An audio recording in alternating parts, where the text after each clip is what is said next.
Livro dos Reis,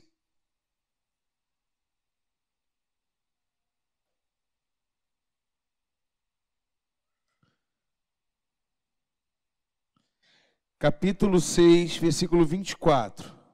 Quem achou, diga amém. Diz assim: depois disto, Ben-Hadad, rei da Síria, ajuntou todo o exército, foi e sitiou a cidade de Samaria. Houve grande fome em Samaria. Eis que a sitiaram a ponto de se vender a cabeça de um jumento por 80 moedas de prata e um pouco de esterco de pomba por 5 moedas de prata. Quando o rei de Israel vinha passando, andando sobre a muralha, uma mulher gritou: ajuda-me, ó rei, meu senhor. E ele respondeu: se o Senhor Deus não ajudar você, com que poderei eu ajudá-la? Com uma eira ou com o lagar?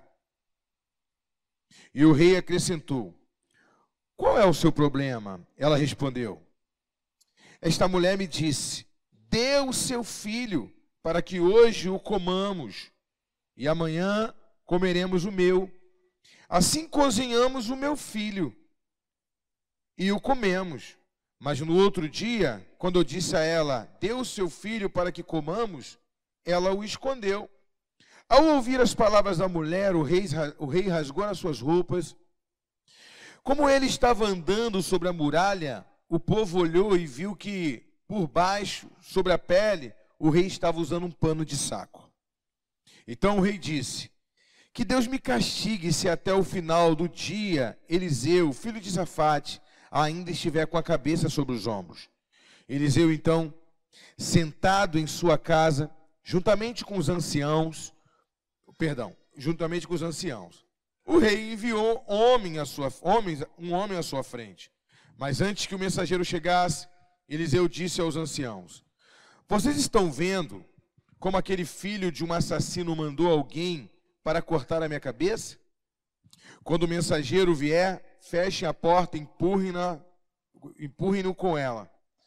Não é fato que logo depois dele se ouvirá o barulho dos passos de seu senhor? Enquanto Eliseu ainda falava com ele, chegou o rei, que disse: eis que tal mal vem do Senhor. Que mais poderia eu esperar do Senhor?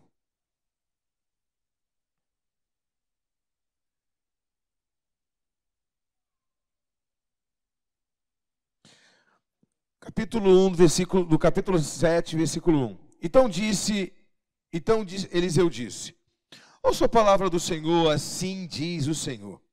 Amanhã, a estas horas, mais ou menos, junto ao portão de Samaria, uma medida da flor de farinha será vendida por 1 moeda de prata, e 2 medidas de cevada serão vendidas por 1 moeda de prata.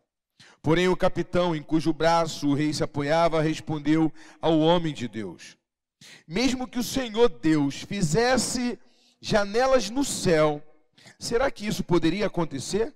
O profeta respondeu: eis que você verá isso com os seus próprios olhos, mas não comerá disso.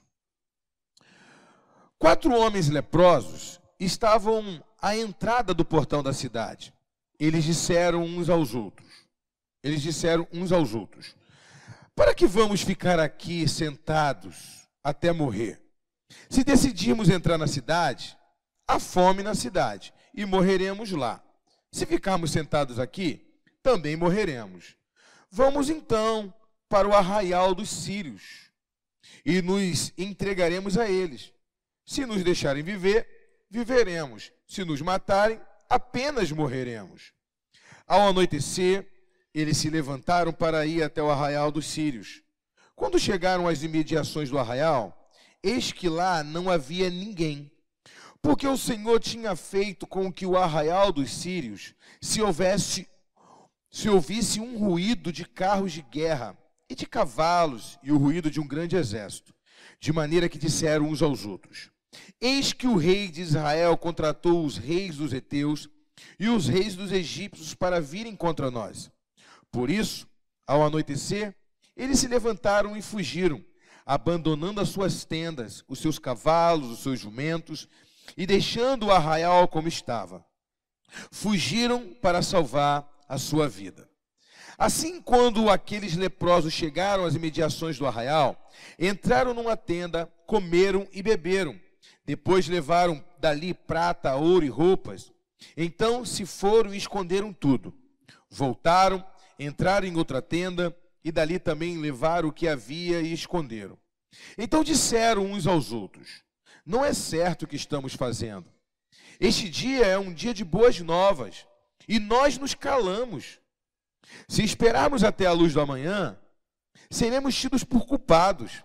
Vamos agora mesmo anunciar isto no Palácio Real. Assim, foram e gritaram para os porteiros da cidade, anunciando o seguinte: fomos ao arraial dos sírios, e lá não vimos nem ouvimos ninguém. Encontramos apenas os cavalos e os jumentos amarrados, e as tendas como estavam. Então os porteiros gritaram e fizeram anunciar a notícia no interior do Palácio Real. O rei se levantou de noite e disse aos seus servos: deixe que eu explique a vocês o que os sírios nos fizeram. Eles sabem que nós estamos famintos. Por isso saíram do arraial e se esconderam no campo, pensando assim: quando eles saírem da cidade, nós os apanharemos vivos e entraremos na cidade. Então um dos servos do rei tomou a palavra e disse: vamos enviar alguns homens com 5 dos cavalos que ainda restam na cidade e ver o que acontece. Se morrerem, apenas terão a mesma sorte da multidão dos israelitas que já morreram. Assim, pegaram 2 carros de guerra com cavalos, e o rei enviou os homens atrás do exército dos sírios, dizendo: vão ver o que está acontecendo.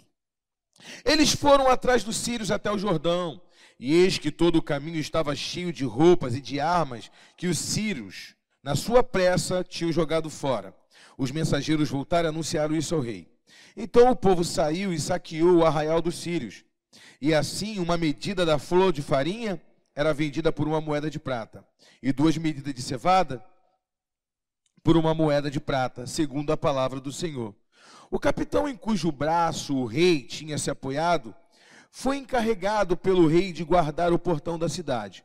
Mas o povo o atropelou junto ao portão e ele morreu, como o homem de Deus tinha dito quando o rei foi falar com ele. Assim se cumpriu o que o homem de Deus tinha falado ao rei. Amanhã, a essas horas, mais ou menos, junto ao portão de Samaria, 2 medidas de cevada serão vendidas por 1 moeda de prata, e 1 medida da flor de farinha será vendida por 1 moeda de prata. Aquele capitão havia respondido ao homem de Deus: mesmo que o Senhor fizesse janela no céu, será que isso poderia acontecer, segundo essa palavra? Ao que o profeta havia respondido: eis que você verá isso com os seus próprios olhos, mas não comerá disso. E assim aconteceu com ele, porque o povo o atropelou junto ao portão e ele morreu. É um texto bem comprido, mas é a palavra que liberta, e eu gostaria que vocês entendessem a história. Eu lendo, que eu não quero me ater a essa história, então ia demorar muito contando ela, então eu preferi ler que tem uma retórica melhor. Só para vocês entenderem, uma palavra quando vem de Deus, uma palavra quando vem de um profeta. Quando vem uma luta, uma dificuldade muito grande na igreja ou num lugar, as pessoas sempre têm já tem um condicionamento da mente de acusar a Deus e acusar tudo que acontece de errado ou para Deus ou para o seu sacerdote. Quando Davi foi saquear o exército inimigo, e quando ele voltou de lá, que os inimigos vieram pela retaguarda e atacaram o acampamento dos judeus, o acampamento dos filisteus, eles tentaram tacar pedra em Davi, dizendo: foi você que nos levou para a guerra, e agora raptaram a nossa esposa, tacaram fogo no acampamento. E Davi se angustiou e chorou e pediu resposta a Deus. Sempre no momento de crise, os líderes têm alguém apontando para o líder querendo uma resposta. E quando não alcança a resposta, quem recebe a pressão é o líder. Eles querem a resposta de Deus. Deus não dá a resposta, o líder sofre aquela pressão. Alguém olha no olho do pastor quando o filho está doente ou quando o filho morre e quer uma resposta que nem Deus deu para ele ainda, que ele tem que buscar. E fala: e aí? Tipo assim, e aí? Eu sou membro lá da igreja. E agora? Aconteceu isso com meu filho. E aí? Eu estou passando essa luta. Eles querem uma resposta. E a gente, como homem, a gente se sente pressionado. O rei mandou matar Eliseu porque Deus fechou a porta dos céus, porque o povo estava vivendo em idolatria e em pecado. A Bíblia diz que Deus encerrou o céu. Deus encerrou o céu porque aquele povo estava vivendo uma vida dissoluta. Estava vivendo uma vida como se não existisse Deus. Estava vivendo uma vida miserável, uma vida adorando imagens e fazendo tantas coisas, aberrações, que desagradavam a Deus. E ali ele fala, eu hoje ainda mato Eliseu e arranco a cabeça dele. E vai lá arrancar a cabeça do profeta. É assim, é a pessoa que faz tudo errado. Tem a palavra. Gente, eu estou falando do povo de Israel. Eu estou falando do povo que tem a Bíblia, que tem a palavra. Os camaradas fazem tudo errado. Faz tudo errado. Você dá um direcionamento para ele amar a esposa. Dá um direcionamento para ele fazer um jejum. Dá um direcionamento para ele ler a Bíblia, para orar. E ele não faz tudo ao contrário. Dá um direcionamento para a pessoa ter um diálogo com a esposa. E ele quebra o pau dentro de casa. Faz tudo ao contrário. E aí, quando dá alguma coisa de errado, vou trocar de igreja. Porque aquela igreja parece que não está funcionando. Parece que a minha vida não muda. Eu vou trocar. Eu vou sair dali, eu vou para uma outra igreja. Porque parece que está dando tudo errado. Como se a culpa fosse do pastor ou da igreja. Mas é a pessoa que não segue a orientação. Então o rei está sofrendo uma reprimenda, Deus cerrou o céu, aquilo ali era a mão do Senhor para fazer o povo buscar a Deus, ter a iniciativa de buscar a Deus, mas eles pensam, hoje ainda eu mato aquele profeta. E o profeta, Deus já revela para ele está vindo, e quando ele vier, ele vai ter a resposta do Senhor. Então, olha a crise financeira, eu não sei a crise que você está passando. Eu não sei uma dificuldade financeira que você está passando, mas eu te garanto que você não estava passando a dificuldade financeira que aquele povo de Israel, naquele contexto, estava enfrentando. De maneira alguma. Por quê, apóstolo? Porque imagina comigo, a crise era tão grande que eles não tinham nada para comer, tinham um cerco, os sírios sitiaram a cidade, ou seja, não tinha comida, porque a maioria das plantações era fora da cidade, estava um comendo o filho da outra. E aí o rei, quando escuta isso, fica desesperado. Ela comeu a gente fez um acordo de comer o meu filho, e depois que comesse o meu filho, comeu o filho dela. Imagina só que uma casa tem 5 filhos, ele diz, vai sacrificar um filho, eu não vou morrer de fome, ainda vou salvar outros 4 filhos. Ainda vai salvar os filhos dela. Então é morrer um para salvar os outros. Olha que crise, a pessoa tem que matar o filho para comer, para ela não morrer de fome, o restante da família não morrer. Quando o rei ouve um negócio desse, ele se veste de pano de saco e já entra em desespero. E aí a pessoa ora. E aí não consegue obter a resposta. Então, já que eu não consigo obter a resposta, eu vou lá e vou arrancar a cabeça do profeta ou do pastor. Vou fazer alguma coisa.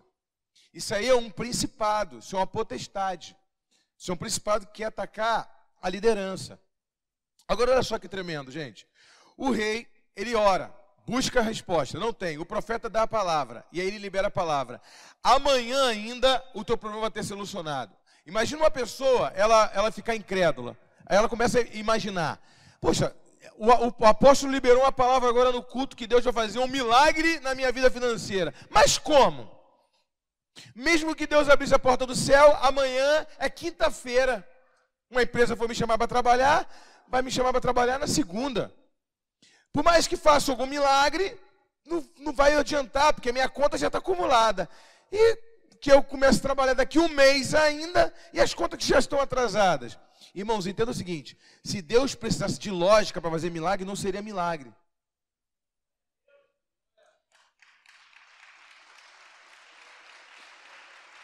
Deus não trabalha com lógica. Deus faz tudo diferente. Eu tenho um testemunho de um senhor que ele saiu dizimista fiel, ofertante fiel, cara trabalhador, ele procurando emprego, chegou na beira da Avenida Brasil e chegou num ferro velho, tem esses ferro velhos grandes, esses ferro velhos que não é o que pega assim, é o que compra de todos eles, e aí vai lá com aquelas máquinas, né? Então, ele foi pedir um emprego, estava desempregado, fiel, crente. Ele chegou lá para pedir um emprego e o camarada simplesmente falou para ele, cara, você quer comprar meu ferro velho? Ele disse, não, você não está entendendo. Eu vim aqui para pedir emprego, uma porta de emprego. Ele disse, não, eu estou vendendo isso aqui. meu filho é empresário, o outro filho é advogado, ninguém quer tocar isso aqui, eu já tô idoso, eu estou querendo vender. Mas olha só, antes de tu falar que não quer comprar, deixa eu te explicar. Eu tenho um caminhão que custa 300 mil, 150 mil, que eu vou vender ele para você por 15 mil. Tudo a 90% de desconto. O terreno vale 300 mil, eu vou fazer o terreno para você por 30 mil. E ele ficou rindo, o cara ficou rindo, quem foi buscar emprego? Olha, as máquinas que tinha de pressar lá, as máquinas, eu não sei qual a maquinária que tinha, cada máquina custava 450 mil, 500 mil reais cada máquina. E tinha 3 máquinas lá. Aí ele falou assim, ó, cada máquina dessa custa 500 mil reais, eu vou fazer cada uma 50 mil para você. E o cara ficou rindo, ele falou assim, ô moço, tá maravilhoso o senhor fazer tudo a 10% para mim, mas o senhor não está entendendo, eu só gostaria que o senhor me desse um emprego, eu só quero emprego, eu só quero trabalhar. Mesmo que o senhor faça tudo a 90% de desconto para mim, eu não vou ter como comprar. Aí o coroa falou assim, deixa eu terminar de falar. Então, eu tenho um outro caminhão também, que é um pouco mais barato, esse caminhão está batendo uns 45 mil, eu vou fazer ele por 4.500 também. E foi falando tudo lá para ele. Aí ele, o senhor terminou? Terminei. Ele, então, eu não tenho como fazer isso. Eu não tenho como comprar do senhor. Eu só vim aqui porque eu me pedi um emprego para o senhor. O coroa falou assim para ele, olha, eu vou te vender isso tudo, e se eu parcelar em 24 vezes para você? Ele disse, mesmo que o senhor parcele para mim em 24 vezes, não tem como eu comprar. Ele falou assim, mas eu vou te dar o ferro velho e você vai trabalhar e vai me pagar os boletos.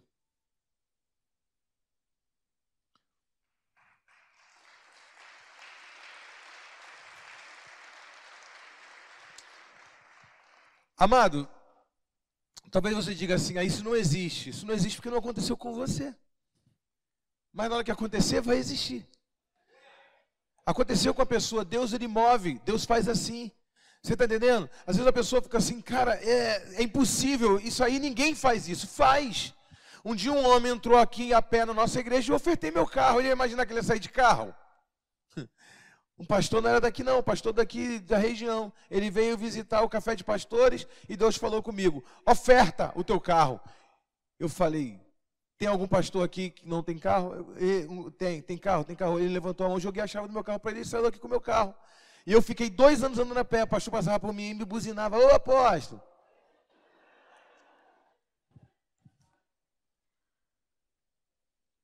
Você está entendendo?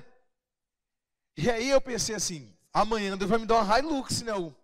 Porque quando Deus manda assim, eu já vi tanto testemunho, até hoje não chegou até.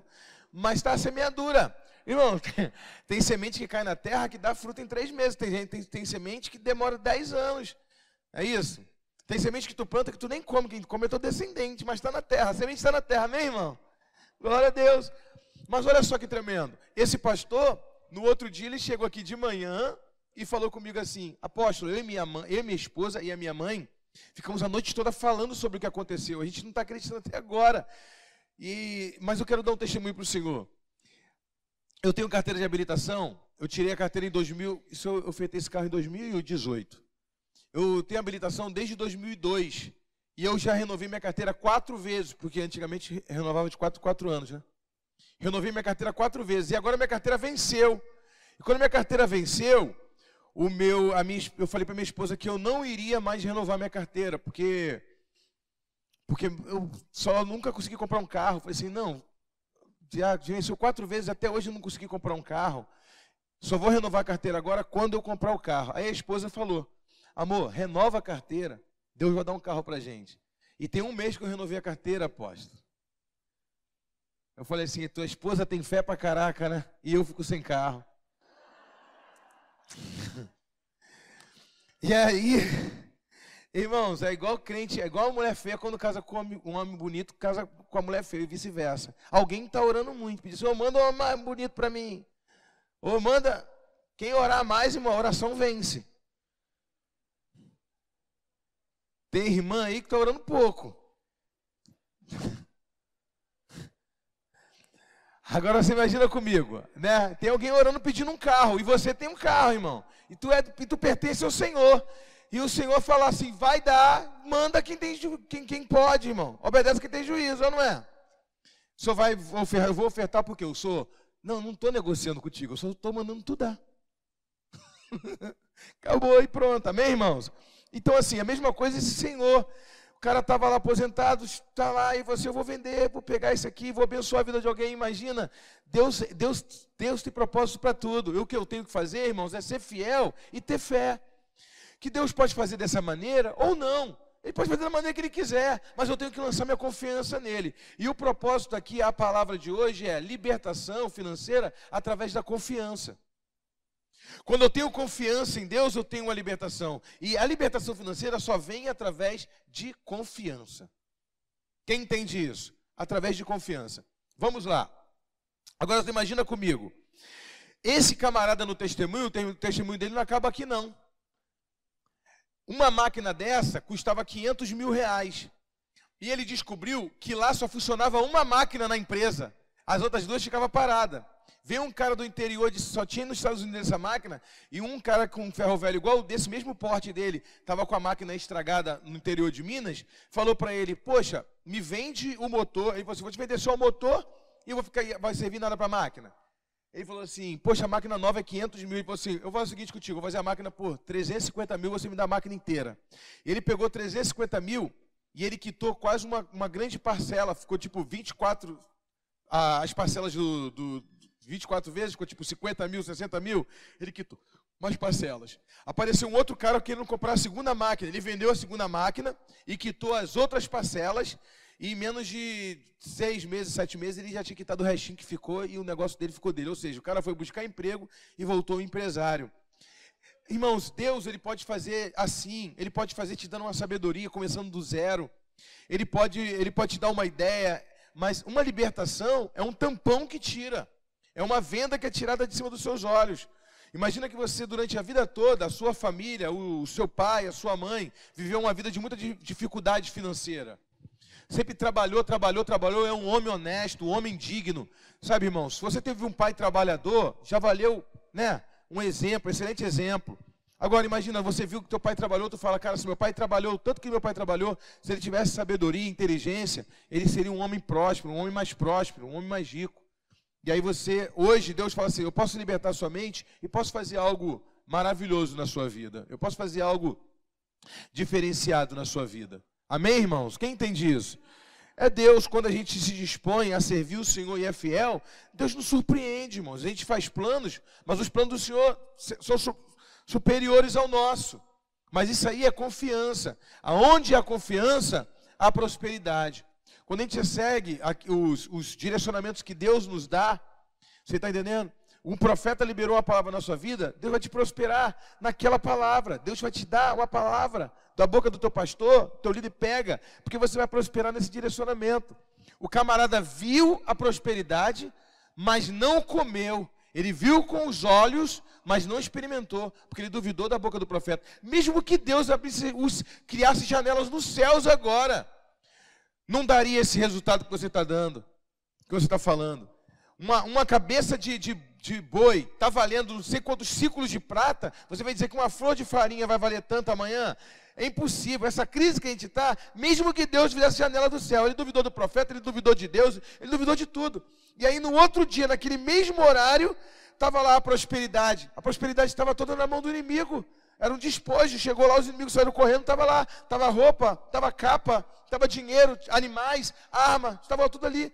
Sabe, Deus não trabalha com lógica. Ele é Deus, irmãos. Se Deus trabalhasse com lógica, ele não criaria o mundo só com chamado de voz. Haja luz e houve luz. Como já se viu, do nada sair tudo. Se fosse com lógica, Deus fazia primeiro o cimento, a areia, e depois botava os anjos para construir.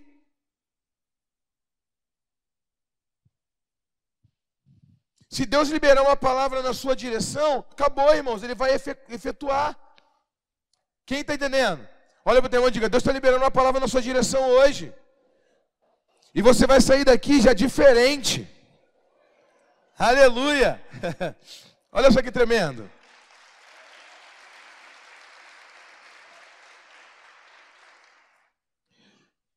Salomão, em Eclesiastes 11, versículo 1, Salomão diz assim: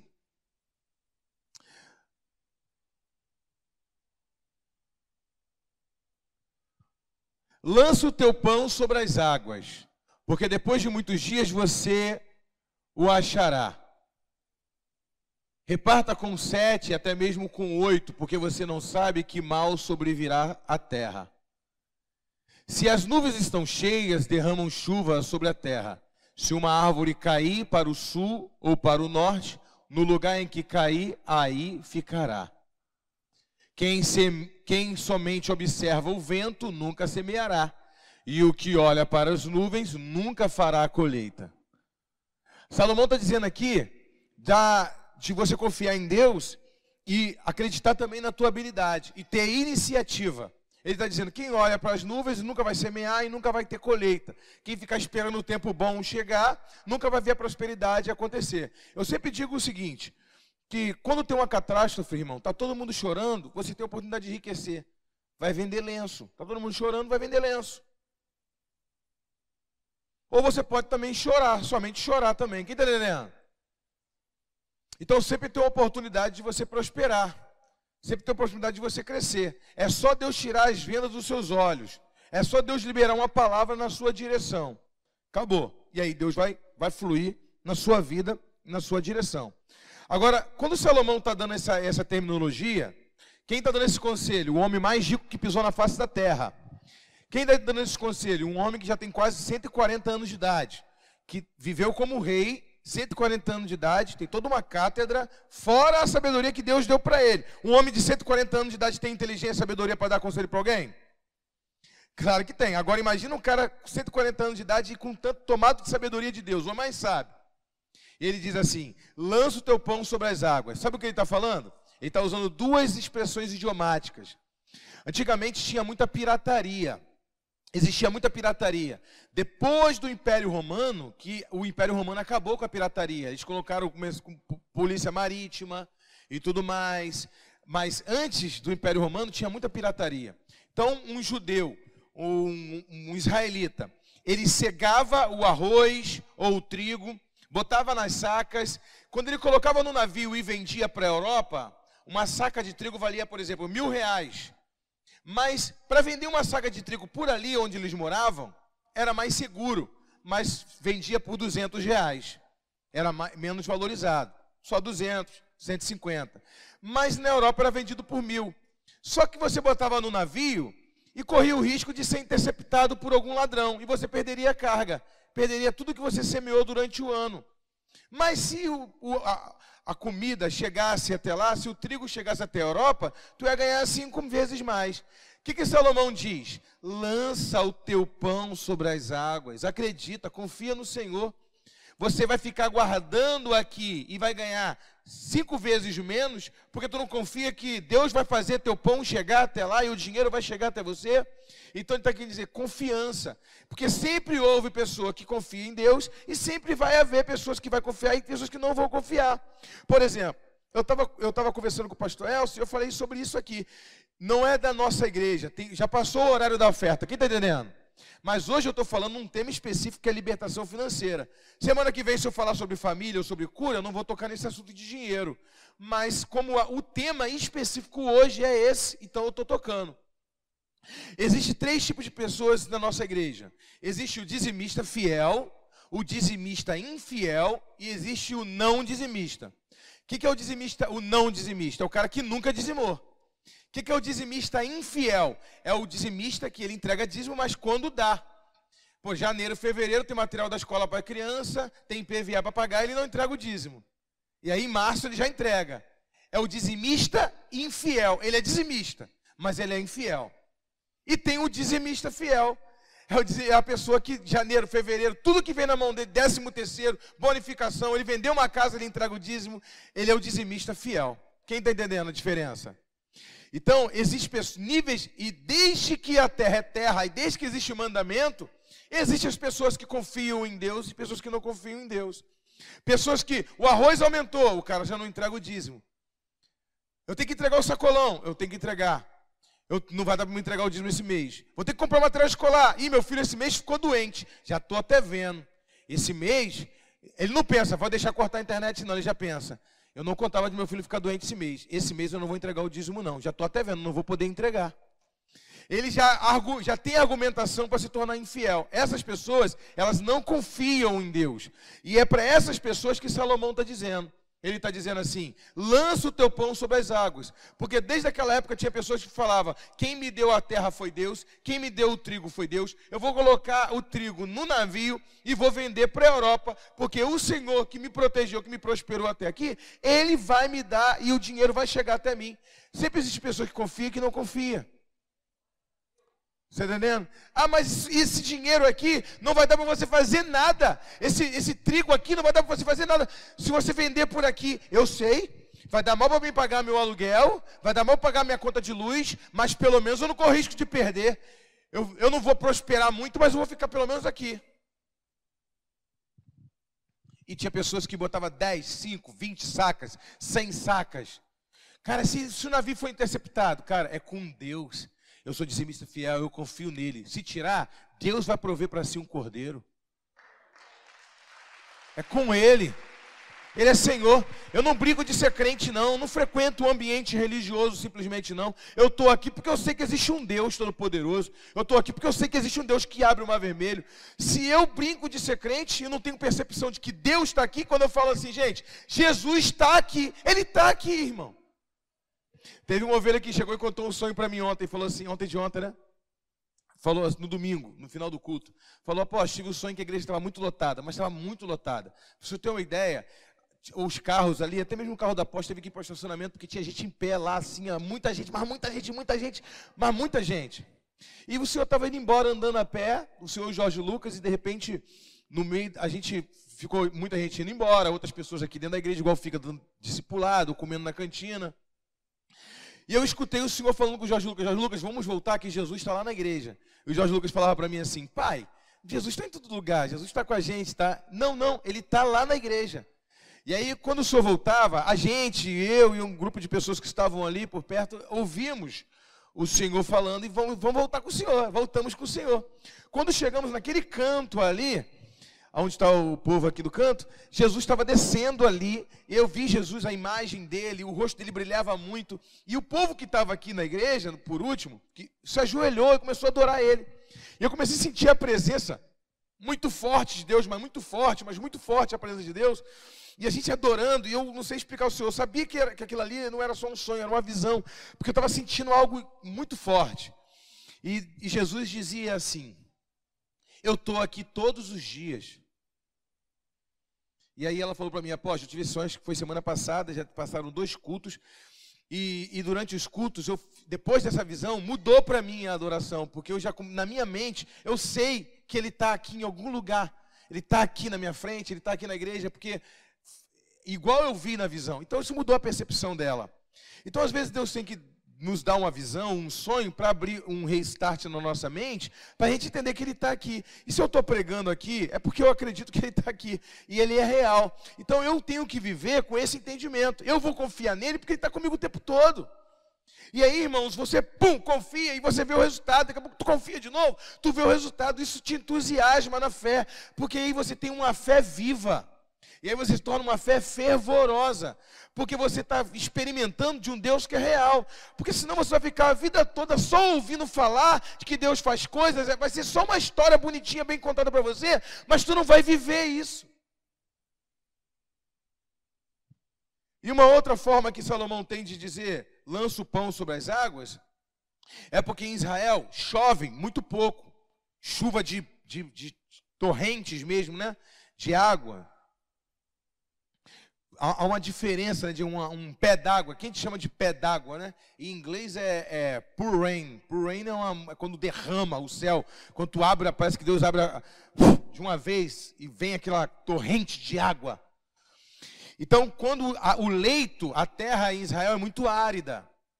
Então, de cada semente que você planta, 25% das sementes que brotam. Você lembra da passagem do semeador? Só 25% da semente que brotava, né? 1/4 da terra tinha dificuldade, tinha pedra, ou era exposta ao espinho e tudo mais. Então, Então eles gostavam de plantar na beira do rio, porque no leito do rio era úmido. Imagina que o leito do rio é mais largo do que esse altar uma ou duas vezes. E a água está passando só no meio, um córrego bem fininho, porque quase não chove. Então na beira do rio fica uma terra muito úmida. Então tu planta ali, quase toda a semente vai brotar e vai ser um fruto muito melhor. Então eles plantavam ali na beira do rio. Só que se viesse uma enchente, levava a semente toda. Então Salomão também usa essa metáfora dizendo, lança o teu pão sobre as águas. Porque se você plantar ela numa terra árida, porque Sião significa terra árida, num lugar muito seco, embora aqui tenha orvalho, você vai perder 75% da semente. Tua colheita não vai ser tão boa. Mas aqui tu tem 100%. É a colheita de 30, 60 e 100 por 1. Então, tinha pessoas que arriscavam. Tinha gente que não. Eu prefiro plantar no seco e colher só 25%. Porque se levarem minha semente. Então Salomão disse, lança o teu pão sobre as águas, que no tempo certo você vai ter o retorno. Lança a tua semente de manhã e também lança à tarde, porque tu não sabe qual delas vai prosperar, se é essa ou se é aquela. Reparta com as pessoas. Se tem gente passando fome do teu lado, ajude essas pessoas, porque você não sabe que dia vai vir uma catástrofe na terra, e essa pessoa amanhã ela pode ter condições melhores do que para te ajudar também. Semeia em pessoas, semeia na obra da igreja. Tenha sempre o entendimento que Deus está contigo. Para de confiar simplesmente na força do teu braço, porque no dia que a tua força do teu braço falhar, você vai passar fome, vai passar dificuldade. Mas se você confiar em Deus, você sempre terá.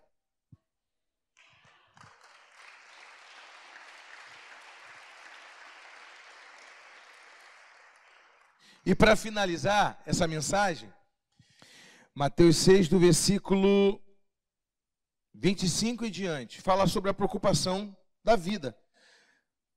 Por isso eu te digo, não se preocupe com a sua vida, quanto ao que irá comer ou beber, nem com o seu corpo, quanto ao que irá vestir.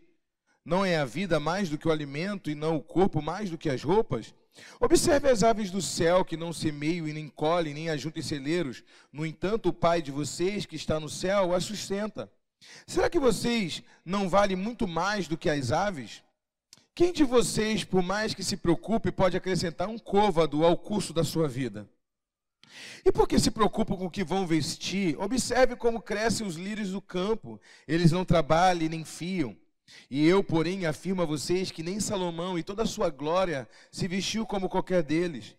Ora, se Deus veste assim a erva do campo, que hoje existe, amanhã é lançada no forno, não fará muito mais com vocês, homens de pequena fé. Portanto, não se preocupe dizendo o que comeremos, o que beberemos e o que vestiremos, porque os gentios, os pagãos, é que procuram todas essas coisas. Mas o Pai de vocês, que está no céu, sabe que vocês precisam dessas coisas. Mas buscai em primeiro lugar o reino de Deus e a sua justiça, e as demais coisas vos serão acrescentadas. Porque não se preocupe com o dia de amanhã, porque o dia de amanhã trará os seus cuidados. Basta o dia, cada dia, o seu próprio mal. Lucas 16, 13, aqui mesmo, no versículo 24, em Mateus 6, 24, diz assim, ninguém pode servir a dois senhores, porque irá odiar a um e amar a outro, ou se dedicar a um e desprezar o outro. Vocês não podem servir a Deus e ao dinheiro, ou servir a Deus e às riquezas. Eu quero finalizar aqui, pastor Tiago, quiser subir com o Ministério de Louvor, pode subir. Eu quero só exemplificar isso para vocês. Por que Jesus nos dá uma garantia de viver uma vida tranquila? Por que Jesus ele nos dá a garantia de confiarmos nele e viver uma vida financeira saudável? Deixa eu explicar. Porque Deus jamais vai querer ser culpado por um aprisionamento de qualquer filho. Deus jamais vai querer ser o culpado, o protagonista de fazer alguém tropeçar da fé. Então ele libera a palavra dele e diz, ele te garante, se você confiar na minha palavra e confiar em mim e for fiel, não vai te faltar nada, eu estou te garantindo. Se você lançar os seus cuidados a mim. Como é que você lança os seus cuidados a Deus? Sendo fiel a Deus, permanecendo fiel na fé, em santidade, na tua finança, acreditando que Deus vai te suprir. Isso é lançar, isso é confiar. Agora imagina, olha comigo. Ele diz o seguinte: se você confiar, analisa que existe um Senhor. O diabo é um senhor, Mamon é um senhor, e eu sou senhor. Ele é senhor de quem quer servir a ele, e eu sou senhor de quem quer me servir. Quem me serve confia em mim e os meus cuidados. E uma pessoa, aí ele diz assim: o amor ao dinheiro é a raiz de todos os males. Ele não diz que o dinheiro é a raiz de todos os males. Salomão, ele diz o seguinte, que o dinheiro a tudo atende. Que isso? Ele não disse que o dinheiro compra tudo, mas ele disse, Salomão disse que o dinheiro a tudo atende. Por exemplo, o dinheiro não pode te comprar saúde, mas ele pode pagar um plano de saúde. Ou pode te dar o dinheiro para comprar, você pode comprar um remédio. O dinheiro não compra a felicidade, mas te leva para Disney.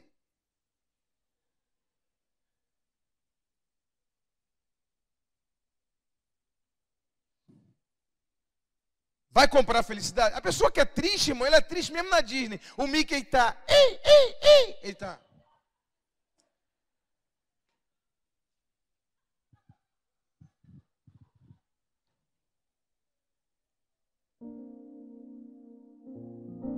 O Mickey não é isso tudo que eu imaginava.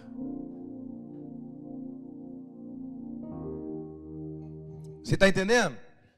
O dinheiro não compra um lar. Eu sei que não compra, mas compra uma casa. Para quem já tem um lar, você está precisando de uma casa, não é? Então o Salomão está dizendo o seguinte, gente, o dinheiro a tudo atende. Ele não compra tudo, mas a tudo atende.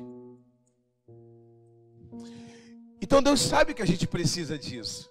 Então Ele dá uma promessa de nos libertar financeiramente. Nem todo mundo vai ser rico, mas a prosperidade é não ter falta de nada. Então eu preciso confiar nele. Uma pessoa chegou para mim uma vez, a gente conversando, e falou assim, apóstolo, imagina que o cara tenha, imagina que um camarada, na verdade eu falei com essa pessoa, eu falei assim, imagina que um camarada tenha 10 milhões por mês, e ele tira 1 milhão de dízimo, 300 mil de primícia, que isso, hein? Vai chover, Senhor. Imagina só. E aí Deus manda prosperidade para a vida dessa pessoa e ele entrega 1 milhão de dízimo. E ainda fala assim, ó, vou fazer uma ofertinha aqui, apóstolo, mas é pouco. Vou entregar aqui 500 mil reais de oferta, para quem ganha 10 milhões. É a minha e tua oferta aqui no culto de quarta, irmão, não é? Oferta de célula. 30 mil reais. É que eu estou sem troco, tá, pastor? Oferta de célula. Amém, irmãos. Eu creio que vai ter gente aqui que vai chegar a esse nível, amém, irmão? Eu creio, irmão. Deus não tem problema com prosperidade. Agora, esse homem prova que ele não tem amor ao dinheiro, entregando 1 milhão de dízimo, entregando 300 mil de primícia, 50 mil de oferta. Oferta de célula. Pastor Tiago mandando assim, apóstolo, aqui ó, oferta de célula do meu discípulo, 10 mil reais, oferta de célula. Poxa, legal. Não. Apóstolo, se algum dia eu tiver, eu também faço isso. Eu não tenho amor ao dinheiro. Sabe quando você prova que o dinheiro é teu Senhor? Não é quando tu tem muito e dá muito. É quando tu não tem nada e assim mesmo Ele domina você. Você é dominado pelo que você não tem.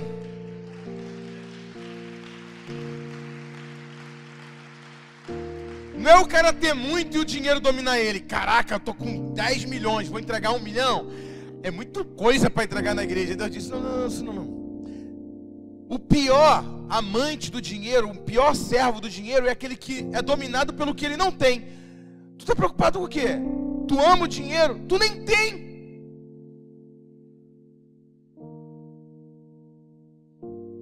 Esse é o amante do dinheiro.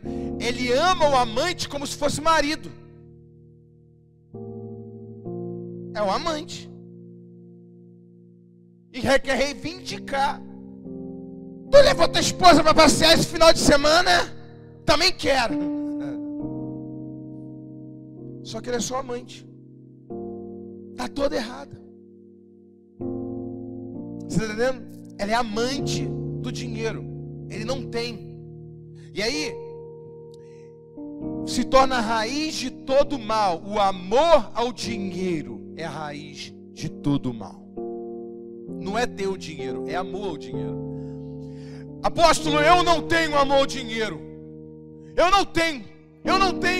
Tu não tem? Não tem? Então por que com um boleto de 300 reais está tirando teu sono? Tu brigou com a tua esposa ontem?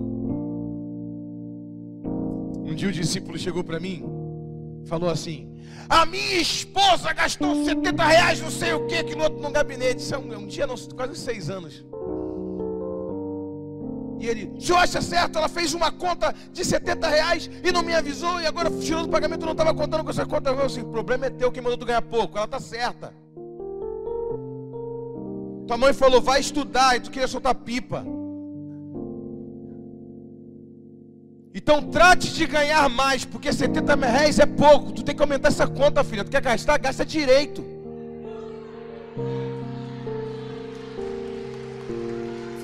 Gasta direito, pô. Quer gastar? Gasta direito. Vai gastar 70 reais? Mete 1000zão lá e parcelado para ele se virar igual bolacha na boca de velho para pagar, irmão. Porque aí rapidinho ele vai arrumar um jeito de prosperar a vida dele. Tira ele da área do conforto.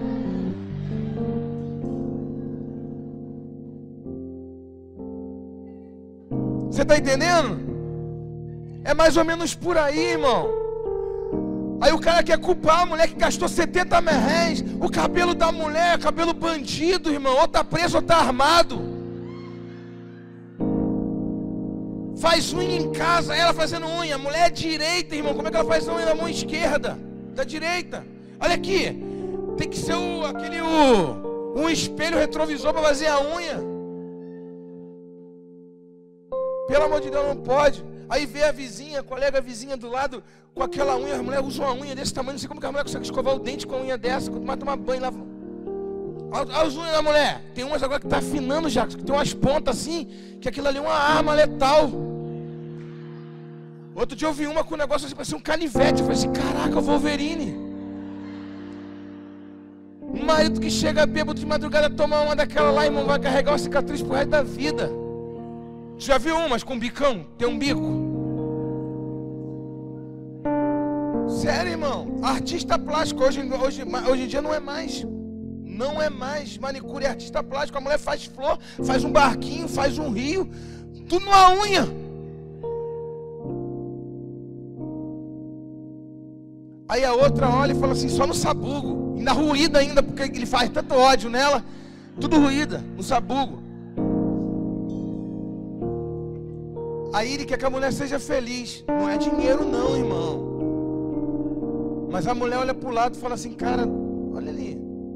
E eu falo para o cara entregar o dízimo, ele fala, para que a igreja não precisa? Sou eu que preciso, coisa.